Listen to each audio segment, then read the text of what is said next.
Assalamualaikum warahmatullahi wabarakatuh. Puji syukur kehadirat Allah Subhanahu wa taala atas segala nikmat yang masih dipercayakan kepada kita semua. Salawat dan salam kepada junjungan kita Nabi Allah Muhammad sallallahu alaihi wasallam, pada keluarga, sahabat, dan mudah-mudahan kita bisa menjadi pengikutnya hingga akhir zaman. Amin. Bagaimana kabar peserta upgrading mahasiswa calon lulusan di masa pandemi ini? Kami sangat berharap kalian semua berada dalam keadaan sehat walafiat tanpa kekurangan yang berarti. Baik, di depan kita sudah hadir pemateri kita pada hari ini, yaitu Ustadz Lukman Hakim LC. Beliau pada hari ini akan menyampaikan tentang meninggal dunia karena COVID-19 dalam perspektif Islam. Baik, untuk selanjutnya kami persilahkan kepada Ustadz Lukman Hakim untuk menyampaikan tentang meninggal dunia karena COVID-19 dalam perspektif Islam. Pada Pak Ustadz kami persilahkan. Baik, bismillahirrahmanirrahim. Assalamualaikum warahmatullahi wabarakatuh. Waalaikumsalam warahmatullahi wabarakatuh. Alhamdulillah, salatu wassalamu ala rasulillah wa ala alihi wa sahbihi wa mawalah, amma ba'd. Subhanaka la ilma lana illa ma'allamtana innaka antal alimul hakim wa tub alaina innaka antat tawwabur rahim. Baik, teman-teman mahasiswa calon kelulusan ya, kita alhamdulillah diberikan kesempatan oleh Allah untuk bertemu dengan kalian, di mana kita pada siang hari ini akan berbincang-bincang ya, ngobrol seputar tentang ibadah di masa pandemi COVID-19 ini. Tentu ini sudah kalian pahami masa-masa saat ini, maka di situ fikih itu hadir untuk menyelesaikan permasalahan-permasalahan yang barangkali ada dalam pikiran masyarakat kita di situasi yang tidak normal seperti ini yang kita ketahui ini.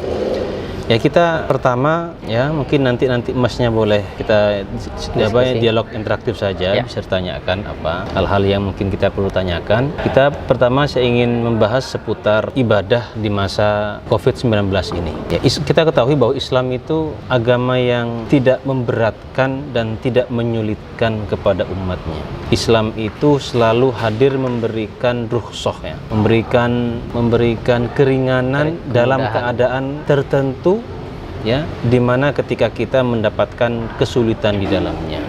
Tidak hanya dalam COVID, di dalam keadaan apapun kita boleh mengambil ya hak kita untuk mendapatkan keringanan itu. Jadi dalam agama itu begini, kaidahnya begini. Kalau dalam larangan tidak ada keringanan. Jadi kalau larangan itu sudah paten 100% tidak bisa kita laksanakan. Tidak bisa ditawar-tawar. Tidak bisa tawar-tawar apapun keadaan kita. Nah, kalau dalam perintah, ini bagusnya agama kita ini. Kalau dalam perintah itu ada tawar-menawar. Nah, maka Rasulullah SAW bersabda, "Wa idza amartukum bi amrin fa'tu minhu mastata'tum." Apabila aku memberikan satu perintah kepada kalian, maka kerjakan semampu kalian. Jadi kalau dalam larangan itu harus ditinggalkan sekuat tenaga kita, tapi kalau dalam perintah itu kerjakan semampu kita. Nah, itu kaidahnya. Jadi dalam agama kita ini tidak ingin memberatkan, menyulitkan kepada pemeluknya. Nah, termasuk dalam lebih-lebih dalam keadaan seperti ini, COVID-19 ini yang ya WHO sudah mengumumkan bahwa ini adalah pandemi yang berpotensi menularkan kepada manusia. Maka dalam kondisi seperti ini, maka kita mengedepankan kaidah dalam agama, di mana bahwa menghindari kemudorotan itu lebih baik daripada berusaha untuk mendapatkan manfaatnya. Sebagaimana kaidah mengatakan darul mafasid muqaddam ala jalbil masalih. Jadi menghindari sesuatu yang mudorot itu lebih penting atau didahulukan daripada untuk mendapatkan manfaat. Maka termasuk dalam kondisi kita saat ini. Nah, bagaimana kita dalam ibadah? Karena kondisi seperti kita saat ini, maka kita banyak mendapatkan rukhsah di sini. Rukhsah di sini bukan ditinggalkan. Misalkan duhur kita tinggalkan, asar kita tinggalkan, maghrib kita tinggalkan, tidak. Tapi caranya, pelaksanaannya bisa dilaksanakan. Yang sebelumnya harus wajib, tapi ada kondisi di mana kita boleh. Misalkan kalau sebelumnya kita misalkan wajib sholat di masjid ya, berjamaah, maka kondisi seperti ini dilonggarkan ya, kita boleh sholat di rumah. Kemudian sholat yang biasanya imam selalu menyeru luruskan dan rapatkan shaf, ya kan disuruh rapat, ya lurus rapat. Tapi kondisi seperti ini maka kita boleh berenggang. Tapi itu tidak melanggar Pak Ustadz ya? Tapi itu tidak melanggar ya. Tapi itu tidak melanggar sama sekali ya. Kemudian pernah kita di beberapa waktu yang lalu ini bahkan mungkin sampai 3 atau 4 kali Jumatan nih kita itu tidak melaksanakan Jumat, tidak melaksanakan sholat Jumat. Ini adalah kondisi-kondisi di mana darurat itu sangat genting, maka kita harus menyikapi itu dengan pemahaman agama yang benar. Karena jangan sampai kita kemudian rasa semangat ingin beribadah tetapi mencelakai diri kita dan bahkan mencelakakan orang lain. Nah, itu yang tidak diinginkan oleh agama. Nah, maka Majelis Ulama Indonesia dan termasuk juga Majelis Tarjih ya, pimpinan pusat Muhammadiyah itu telah mengeluarkan semacam tuntunan ya, tuntunan ibadah di masa pandemi. Bagaimana, apa yang harus kita lakukan, bagaimana tata cara ibadahnya. Ya, bagaimana tata cara ibadahnya di masa-masa seperti ini agar apa? Untuk menjaga kemaslahatan umum, kemaslahatan banyak orang. Jadi jangan sampai karena hanya semangat yang dirasakan oleh satu orang tapi kemudian memberikan mudarat kepada banyak orang. Nah, saya kira itu pertama ya, pembahasan kita beribadah di masa-masa pandemi seperti ini. Intinya agama itu tidak ingin memberikan mudarat kepada pemeluknya. Nah, seperti itulah. Ya, terus bagaimana kita menyikapi COVID-19 ini Pak Ustadz? Apakah kita ini menganggap bahwa ini ujian ataukah ini azab gitu azab gitu ya? Ya, baik. Pertama kita harus yakin ya bahwa segala sesuatunya itu telah Allah takdirkan. Dalam sebuah hadis Nabi yang dibawakan oleh Amr bin As radhiyallahu an, beliau pernah mendengar Rasul bersabda, "Innallaha kataba maqadiral khalaiqi 50 alfa sanatin qabla yakhluqas samawati wal ard." Yang artinya sesungguhnya Allah itu telah menetapkan takdir-takdir makhluknya 50.000 tahun sebelum penciptaan langit dan bumi. Artinya dari sesuatu yang besar sampai yang kecil itu semua adalah keputusan Allah yang Allah tetapkan kepada makhluknya. Maka kita itu tidak punya hak untuk menolak. Kita tidak punya hak untuk kemudian melawan. Hak kita itu hanya menerima. Kita hanya menerima, apalagi kita sebagai orang yang beriman, maka harus menerima itu sebagai takdir dari Allah dan juga kita bersabar atas musibah-musibah yang menimpa kepada kita. Allah sudah nyatakan dalam surat Al-Baqarah ayat 155 misalkan, Allah berfirman yang artinya, dan sungguh kami akan berikan cobaan kepada kalian dengan sedikit ketakutan, kelaparan, kekurangan harta jiwa, buah-buahan, dan seterusnya. Nah, di sini kan Allah mengatakan kami akan berikan ujian kepada kalian berupa sedikit ketakutan. Bahkan COVID ini bukan sedikit lagi, sudah banyak ketakutan ini. Bahkan kita sudah was-was banget was-was ini. Sekali ada orang batuk samping kita jadi takut. Sudah ini. Ya. Kita musalaman dengan orang jadi takut. Ada orang bersin kita jadi takut. Betul. Ini bentuk ujian dari Allah Subhanahu wa taala menanamkan dalam diri kita rasa takut. Maka kita yakini semua itu adalah takdir Allah Subhanahu wa taala diberikan kepada hambanya. Adapun apakah itu azab atau rahmat dari Allah Subhanahu wa taala, ini ada sebuah hadis yang menarik dari Aisyah radhiyallahu anha. Beliau bertanya kepada Rasulullah tentang wabah penyakit. Ketika itu yang ramai adalah penyakit taun. Nabi menjawab, "Innahu kana adaban yab'atsahu Allahu ala may yasha." Sesungguhnya taun itu adalah azab yang Allah kirimkan kepada siapa yang Dia kehendaki. Jadi musibah itu ya merupakan azab Allah, yang merupakan faja'alahu Allahu rahmatan lil mu'minin, tetapi musibah itu dijadikan rahmat bagi orang yang beriman. Jadi musibah itu yang menimpa kepada kita kaum muslimin itu adalah rahmat, bukan dijadikan azab. Rahmat, ya. Itu adalah rahmat dari Allah Subhanahu wa taala. Karena berhakikat begini, Allah itu tidak ingin menzalimi hambanya. Allah itu bukan sifat Allah menzalimi hambanya. Ya, tetapi hamba itulah sendiri yang menzalimi dirinya sendirinya dan bahkan merasa terzalimi gitu. Mungkin sebenarnya begitu karena kita salah dalam membaca. Musibah itu bukan Allah ingin menzalimi kita, tapi musibah itu adalah Allah ingin mengangkat satu level derajat keimanan dan ketakwaan kita kepada Allah Subhanahu wa taala. Jadi ya sikap kita ya hanya bersabar ketika kita mendapatkan musibah-musibah seperti ini. Dan kita yang terpenting juga harus menghindar. Harus menghindari musibah ini, jangan sampai kita ini sudah dari Allah ini, sudah ditakdirkan ini. Maka ya sudahlah kalau saya mati mau kena lah. Ya, kena mati, mati gitu ya. Nah, itu yang sering diucapkan oleh artinya tidak sepenuhnya salah juga tidak sepenuhnya benar. Artinya memang itu ada betulnya. Termasuk dari hukum kauniyah lah, hukum alam ya. Memang kalau kita ya diam diri bisa kena juga bisa tidak.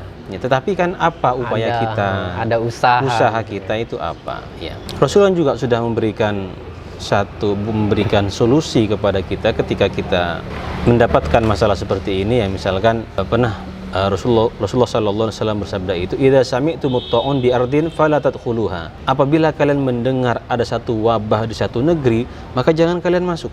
Wa idza waqa'a bi ardin, tapi kalau kalian sudah berada di dalamnya dan terjebak dalam musibah itu, misalkan di satu negeri, negeri itu kena musibah. Atau taruhlah contohnya Samarinda. Fala takhruju minha, jangan keluar Samarinda. Ini kan bahasa istilah sekarang kan isolasi. Jadi isolasi, mengisolasi. Jadi yang di dalam jangan keluar, yang di luar jangan ke dalam, jangan masuk. Dan itu memang sudah ada perintahnya gitu, sudah ada perintah. Jadi gitu ya. 14.000 tahun yang lalu itu kita sudah diberikan solusi. Bayangkan solusi itu masih relevan untuk zaman sekarang kita saat ini, kan luar biasa itu ya. Dan Rasul pun juga tidak, ketika datang kepada kita musibah, Rasul tidak mengatakan ya sudah itu takdir Allah, diam saja, tidak usah berbuat apa-apa, tidak. Justru Rasul mengatakan firra minal majdum firaraka minal asad, yang artinya larilah kalian dari wabah penyakit ya sebagaimana kalian lari dari singa. Artinya begini, misalkan ini ada singa nih, misalkan di depan kita ada singa, pas kita jalan depan ada singa, apakah kalian akan berpikir begini, ya sudahlah kalau ini takdir saya mati ya mati, terekam berarti sudah takdir, apakah diam? Ya kalau diam aja ya bisa habis kita dimakan. Ya artinya apa? Artinya kita berusaha untuk menyelamatkan diri kita, berusaha untuk menghindar dari satu takdir ke takdir yang lain. Mungkin takdir kita ini sudah jelas depan mata nih, mati nih kita nih, kemungkinan mati ini gitu ya. Tapi kita pindah ke takdir yang lain dengan cara menyelamatkan diri, ya dengan mengeluarkan jurus langkah 1000 misalkan, ya lari misalkan. Itu pun kalau dikejar singa masih bisa tetap ya. Artinya ada upaya kita untuk menghindar daripada dia sudah pasrah begitu ya. Jangan pasrah. Semampu kita menghindar, sembunyi ke apa kan. Nah begitu juga dengan kita penyakit. Jangan pasrah, ya sudah kena ya kena, enggak ya. Jangan. Artinya kalau seperti sekarang ini corona, maka ya kita tetap harus berusaha untuk menghindari. Nah harus berusaha menghindari. Ada usaha-usaha yang dilakukan. Iya harus ada usaha. Usaha kita itu apa? Upaya kita itu apa aja untuk selamat dari ini? Memang semuanya itu kan Allah yang menakdirkan. Ya. Tetapi upaya kita ya sama dengan ginilah, pisau kita pegang, ya memang umur itu Allah yang menentukan, tapi kemudian kita tusukkan gitu ya. Itu bagian dari hukum Allah, kita tusukkan ya kita akan mati. Kemungkinan akan mati gitu ya. Iya, kalau berkali-kali yakin bisa mati ya. Jadi harus ada upaya dari kita sendiri untuk menghindari itu. Nah, sehingga karena wabah penyakit ini sudah menyebar, akhirnya banyak korban dan yang berjatuhan, dan tidak sedikit kalau dikumpulkan seluruh dunia. Di Indonesia aja kan sudah ribuan korban yang meninggal karena COVID ini. Ya seperti itu. Dengan adanya banyak korban ini, bagaimana mengurus jenazahnya orang-orang yang meninggal di masa COVID? Ini yang kan menarik, betul itu. Banyak yang di beberapa wilayah itu ditolak. Ya, betul itu. Baru-baru ini yang terjadi, ada yang sudah positif COVID tapi akhirnya banyak keluarga yang mau mengambil untuk memakamkan sendiri. Nah, bagaimana yang sebenarnya dalam Islam ini? Ya, Ustaz. Jadi pertama kita ingat ya prinsipnya itu adalah Allah memuliakan anak Adam. Allah itu memuliakan anak Adam sebagaimana dalam firman-Nya, walaqad karramna bani Adam. Dan sungguh kami muliakan anak-anak Adam itu. Bentuk pemuliaan Allah itu diantaranya kita diberikan akal. Bentuk pemuliaan Allah kepada anak Adam ini diantaranya adalah malaikat, jin itu sujud kepada Adam. Itu bentuk pemuliaan. Dan dalam ayat ini Allah menggunakan kata kami muliakan anak Adam. Allah tidak mengatakan kami muliakan orang Islam. Kami muliakan orang yang beriman. Artinya apa? Kalimat ini umum. Ya, orang muslim kah, orang mukmin kah, orang muslim kah, orang non muslim kah, mati dimuliakan oleh Allah Subhanahu wa taala. Itulah anak-anak Adam. Kemudian memang seperti yang tadi disampaikan ya, bahwa banyak orang-orang sekarang ini yang karena ketakutan ya, ketakutan berbagai macam informasi yang diterima masyarakat itu akhirnya ada rasa timbul takut, kekhawatiran menular, sehingga ada sebagian korban jenazah itu yang kemudian ditolak ya. Yang pertama, ini adalah bukan akhlak yang baik ya. Kita sebagai manusia yang dimuliakan oleh Allah, kita harus tahu bahwa itu sangat menyedihkan ya bagi keluarga yang ditinggalkan. Bagaimana tidak, keluarganya sudah dia kehilangan anggota keluarganya, meninggal keluarganya, sudah begitu dia mendapatkan perlakuan seperti itu, artinya apa? Dia sudah menderita karena kesedihan, dia diberikan lagi penderitaan yang lain. Dengan dikucilkan dan seterusnya, mendapatkan musibah. Orang yang meninggal karena COVID itu ya, itu adalah syahid ya. Itu syahid itu ya, walaupun itu namanya syahid secara majazi, syahid kalau yang hakiki berjalan di jalan Allah Subhanahu wa taala, tapi dia syahid dalam makna hadis. Nabi alaihi salatu wasallam bersabda, "Wa man mata fit ta'un fa huwa syahidun," dan barang siapa yang mati karena ta'un maka dia syahid. Banyak ada beberapa itu yang dikategorikan syahid, orang yang tenggelam, kemudian ibu yang melahirkan ya, kemudian meninggal, kemudian tertimpa runtuhan bangunan, dia syahid. Ya, ta'un juga syahid. Ya, jadi jangan dicela mereka orang yang kena. Tentunya ini orang dengan catatan orang yang beriman ya. Orang yang beriman kepada Allah Subhanahu wa taala, dengan catatan demikian. Artinya jangan dicela, jangan ditolak, jangan ya diterima saja begitu.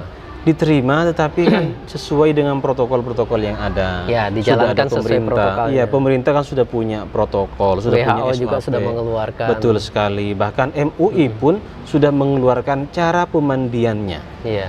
MUI bahkan di Majelis Tarjih juga surat edaran di pimpinan Muhammadiyah pimpinan pusat Muhammadiyah itu juga sudah mengeluarkan panduan-panduan itu ketika ada orang meninggal. Ya misalkan diantaranya bagaimana cara memandikannya ya. Tetap ya dia memandikan karena bukan syahid yang hakiki. Kalau syahid yang berjuang di jalan Allah itu tidak dimandikan. Tidak dimandikan langsung. Karena dia syahid bukan dalam arti syahid yang sesungguhnya. Maka dia tetap dimandikan. Kalau orang yang mati syahid kan tidak dimandikan. Tapi itu syahid yang gugur dalam perang. Tapi syahid yang dalam arti seperti tadi yang saya sampaikan, maka dia tetap dimandikan. Diperlakukan sebagaimana umumnya, hanya saja karena ini keadaan seperti ini, ya maka harus mengikuti tata caranya, mengikuti protokol. Misalkan yang bersihkan nanti petugas tidak boleh semua orang. Mereka sudah menggunakan alat yang sudah super extra safety. Ya hati-hati agar tidak menularkan. Kemudian ya sebagaimana pelaksanaan ketika orang meninggal seperti biasanya, hanya ada ekstra dalam menjaga menjaga agar tidak tertular penyakit yang lain. Tapi ini tetap dikafani, Pak ya. Tetap dikafani. Nah, setelah dimandikan tetap dikafani kalau bisa. Ya kalau ada minimal 1 helai. Ya, tetapi kalaupun tidak ada dalam Majelis Tarjih itu, seandainya memang tidak memungkinkan, itu untuk juga bisa tidak dikafani. Ya. Tapi minimal satu helai bagus lagi. Kalau lengkap dengan 3 helai pakaian, maka tetap dikafani. Ya. Tapi saya kira bisa untuk dikafani ya. Jangan hanya